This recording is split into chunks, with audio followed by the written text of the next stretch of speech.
ចំណុចទី7ផ្នត់គំនិតអ្នកមាននិងអ្នកក្រសន្សំប្រាក់បានលុយសន្សំល្អបានបុណ្យចាប់ផ្ដើមពីល្អទៅមុខរមែងបញ្ចប់ដោយសេចក្តីល្អប្រាក់គឺជាអ្នកបម្រើដ៏ល្អតែជាចៅហ្វាយនាយដ៏អាក្រក់ហេតុនេះអ្នកត្រូវចេះប្រើនិងគ្រប់គ្រងប្រាក់ឲ្យបានល្អបំផុតកុំឲ្យប្រាក់ប្រើនិងគ្រប់គ្រងអ្នកវិញជាដាច់ខាតប្រសិនបើប្រាក់គឺជាក្តីសង្ឃឹមនៃភាពម្ចាស់ការរបស់អ្នកហើយដែលអ្នកមិនធ្លាប់មាននោះវិធីតែមួយគត់ដើម្បីធ្វើឲ្យអ្នកបានសម្រេចបំណងគឺស្វែងរកចំណេះវិជ្ជាដាក់ខ្លួនព្រោះបទពិសោធន៍និងសមត្ថភាពជាដើមទុនក្នុងឆាកជីវិតប្រាក់និងកិត្តិយសពុំមានន័យអ្វីឡើយបើសិនជាវាមិនបាននាំសុភមង្គលនិងការពេញចិត្តមកឲ្យយើងរឿងតែមួយការសម្លឹងមើលក្នុងក្រសែភ្នែកមិនដូចគ្នាការបកស្រាយមិនដូចគ្នានោះវានឹងធ្វើឲ្យលទ្ធផលដែលកើតឡើង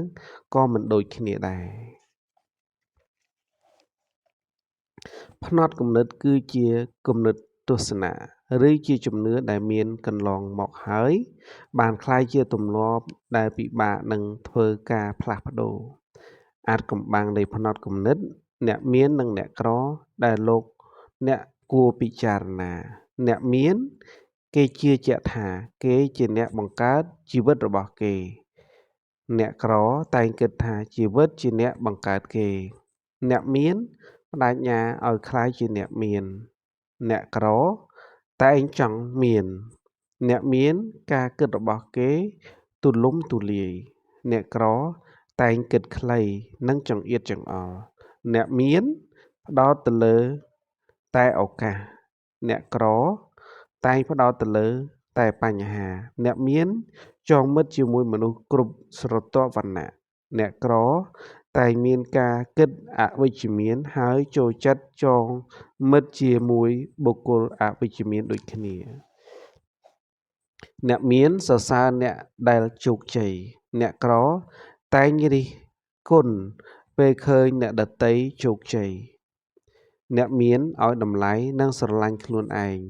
អ្នកក្រតែងឲ្យតម្លៃខ្លួនឯងទាបអ្នកមានគិតថាខ្លួនគេធំជាងបញ្ហាអ្នកក្រតែងគិតថាខ្លួនគេតូចជាងបញ្ហាអ្នកមានការមានត្រៀមទុកជាមុនក្នុងការទទួលអ្នកក្រគ្មានការត្រៀមទុកក្នុងការទទួលអ្នកមានជ្រើសរើសប្រាក់ចំណូលអាស្រ័យលើលទ្ធផលអ្នកក្រជ្រើសរើសប្រាក់ចំណូលអាស្រ័យទៅលើពេលវេលានិងរំពឹងទៅលើប្រេងសំណាងអ្នកមាននៅតែបន្តសកម្មភាពជានិច្ចទោះពេលជួបការលំបាកភ័យខ្លាចឬពេលមានអារម្មណ៍មិនចង់ធ្វើអ្វីក៏ដោយអ្នកក្របង្អាក់សកម្មភាពភ្លាមពេលមានអារម្មណ៍ភ័យខ្លាចឬជួបការលំបាកអ្នកមានគិតទាំងសងខាងអ្នកក្រ